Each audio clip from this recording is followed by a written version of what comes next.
Would you like to make your image wider or taller by expanding the scenery?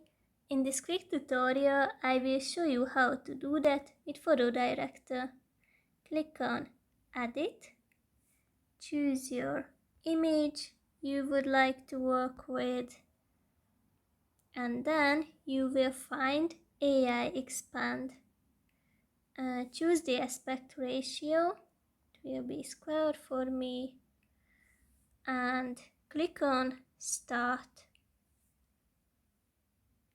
Generative Fill uses AI to automatically generate new content that matches your original image in lighting, in texture, and actually all.